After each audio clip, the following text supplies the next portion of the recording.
Hello. This is Paul with Team Vergadamo and eXp Realty, and welcome to another episode of Today in Tampa Bay. Today we are very fortunate to have a very special guest with us, Mr. Paul Dugan. Thank you. Who has been our transaction coordinator for many years. And when you hire Team Vergadamo, you just don't hire Paul or Denise or Jessica or any member of the team. You also hire our extended team. And Paul is an integral part of the team, and he is what we call a transaction coordinator. So when you're buying or selling a home, we're going to get right into this today, Paul. Okay. I'd like for you to tell us a little bit about what exactly is a transaction coordinator in your own words, and why do we need one? Well, a transaction coordinator is an integral part of the transaction. We work with the agents in conjunction with them. So while you're out face-to-face with your clients, get on listing appointments, negotiating contracts, we're working behind the scenes, and we take the contract from contract to close. So we handle all the internal pieces of the contract, coordinating with attorneys, title companies, lenders, appraisals, scheduling inspections, helping buyers coordinate utilities. Average transaction coordinator takes about 20 man-hours from contract to close. So basically, what I hear you saying is that you're here to make the transaction seamless for not only the real estate agent, but first and foremost for the client and the consumer. Without a doubt. Okay. Without a doubt. We're here to make it smooth for everybody. A lot of people, you and I work in this industry all day long, every day. A lot of people haven't sold a house in 30 years. Maybe they've never bought a house. Mm-hmm. So we're here to walk them through all the steps and answer questions as we go through. Why would you say a transaction coordinator is important to a transaction? Why can't just the realtor handle everything and basically not have to use the services of a transaction coordinator? Why, why is that transaction coordinator important? It's a very good question, Paul, and a lot of people don't feel the need. But when you're doing professional high-level volumes of real estate, the transaction coordinator is someone that I'm behind the computer screen next to my phone all day, every day. So you're out on the road, you're going to closings, you're going to listing appointments, buyer specialists are out showing properties. If you miss a contract deadline, it can be very costly not only to the consumer, but to you as the licensed agent, because you could be held responsible if a deadline's missed. So having a transaction coordinator is having someone that's sitting in the office monitoring contract deadlines, monitoring timetables, someone that's can do multiple things at once, task-oriented, focused. No disrespect, but realtors tend not to do very well with paperwork. Transaction coordinators, we handle all the compliance piece. We handle all the legalities to make sure that we're in state compliance as well. So it's the people that value it at a high level. And unfortunately, and I think you'll agree, we live in a very litigious society. And, it seems, unfortunately, that people sue each other for everything these days. Yes. And the use of the transaction coordinator certainly is going to reduce the risk of these types of things happening, because this is the hat that you wear. This is the only thing that you do, and the only thing that you are monitoring is the best interest of the client. And yes. I can say, from personal experience that, we've used you now for many, many years. I couldn't think of any member of our team doing it on our own. Right. So that's really great. Well, and let me ask you this. Okay. Before I came into the picture, you were doing a lot of this yourself. There's no way I'm ever going back to that again. Well, and that's something for people to understand, is that you were doing all of the stuff that I tend to do, which adds to your stress level, because that's not your 20%. No, it's not. And, that's the old adage, 20% of what you do generates you 80% of the money. Yep. And, that's very, very important. And, I thought in all the years that I was doing it, and we're a good sized team. We do over 100 transactions a year, Yep. and we're continually growing. And I thought, well, why should I do this? Why, or hire somebody to do this? It made no sense to me. I said, I can save that money. And there's no going back. I mean, it's that was not thinking with the big picture. Right. That was just tunnel vision on my part. And then people will say to me, well, why don't you just hire your own transaction coordinator in-house and pay them a salary? We could do that. But, Without a doubt. What my feeling after working with you and seeing what you can do and seeing what other transaction coordinators in the industry are not doing to your level, there's no place I'd rather be than having you as a partner. Thank you. So we I do appreciate appreciate that. that. Next question: Can anybody be a transaction coordinator?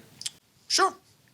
Just like anyone can get a real estate license. Mm-hmm. It doesn't mean they're good. Doesn't mean they do it full time. Doesn't mean they're professional. Mm-hmm. As I said, it's 20 man hours per transaction. A lot of people throw their hat in the ring. They think they can do this from the side of the soccer field while they're watching their kids' games, or sitting in the passenger seat of a car while they're heading to vacation. It's a full-time business. It's not anything not a hobby.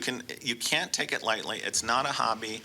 There's big finances at risk if we miss a deadline or something like that.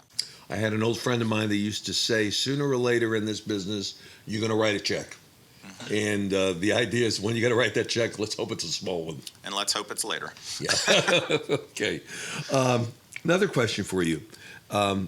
Anybody can be a transaction coordinator. They don't even have to have a real estate license to do this?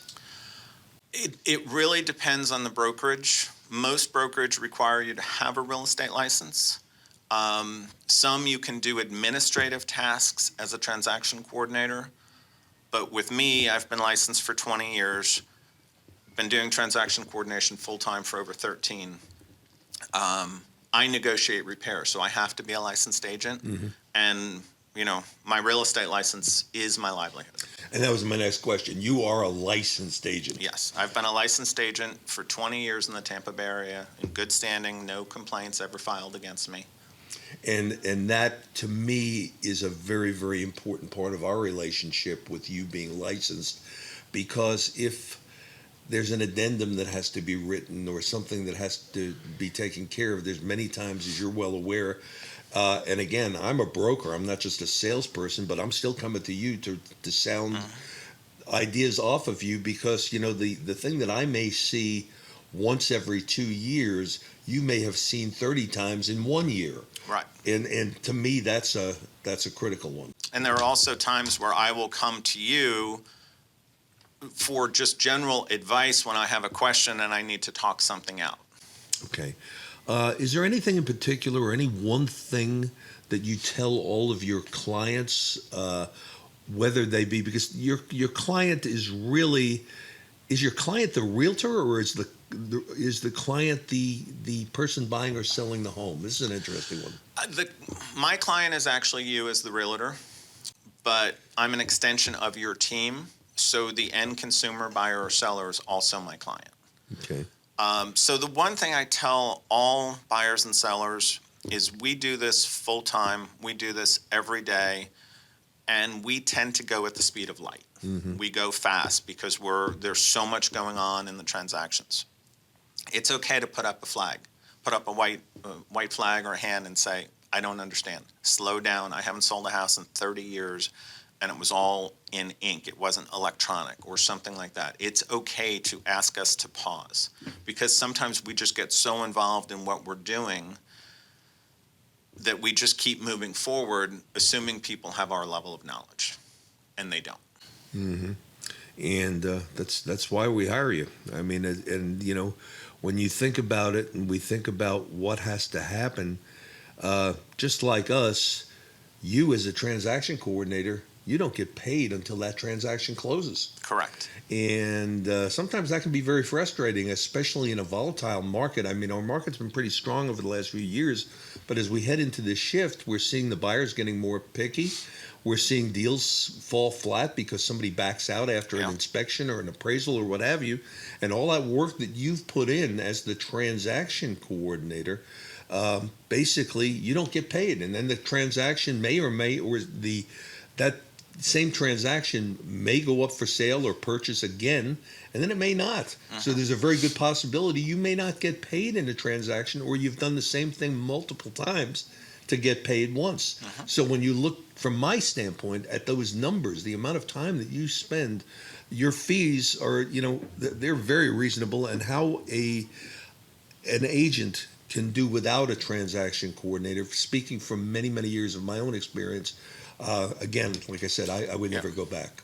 Okay, so Paul, in all of the years that you've been doing this, I know as a realtor, I've had some pretty interesting situations come up with clients. You've got all sorts of personalities. You've got all sorts of things that can enter the mix.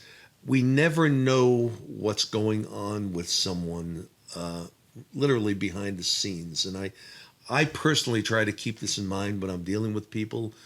Somebody may, just go off at you and for no reason, and we don't know what's going on in their life. Did they just lose somebody? Are they suffering from, some sort of tragic illness, or, are they having relationship problems at home?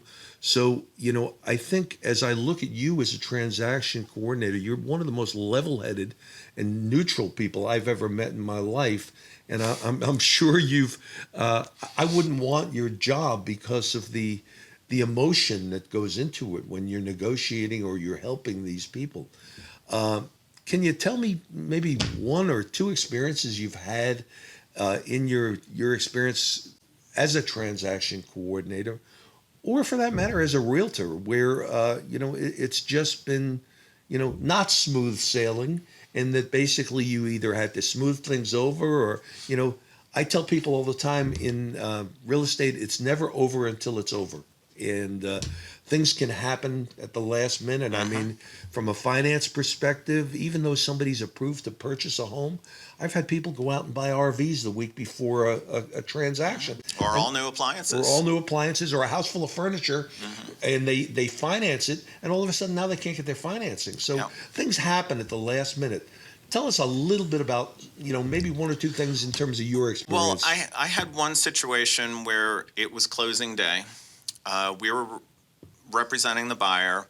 Buyer was a disabled vet, which, the veterans are very dear to my heart. And they got to do the final walkthrough, and the seller had just left trash in the garage on the curb, stacked high.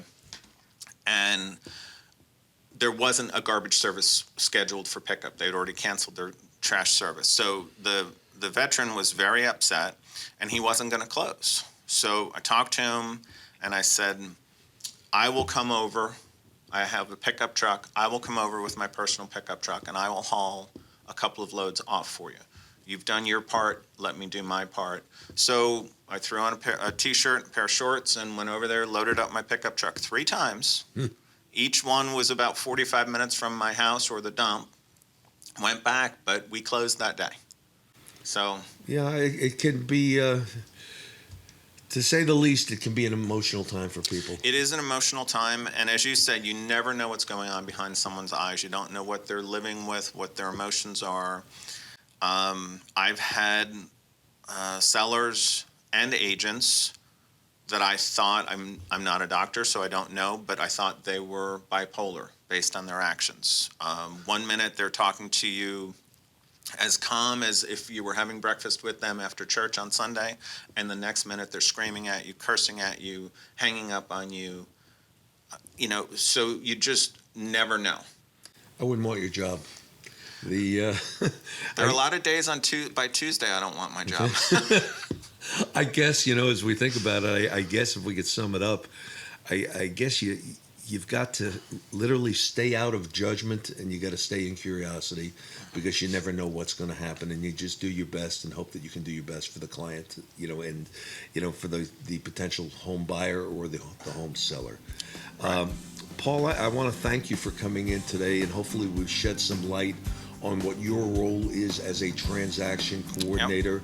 My advice to potential buyers and sellers is make sure your realtor has a competent one. And my advice to realtors is don't jump in these waters without a competent transaction coordinator. Yes. And we're very blessed to have you, because you're one of the best. Well, thank you. Glad to be in business with you. Okay. Thanks, Paul.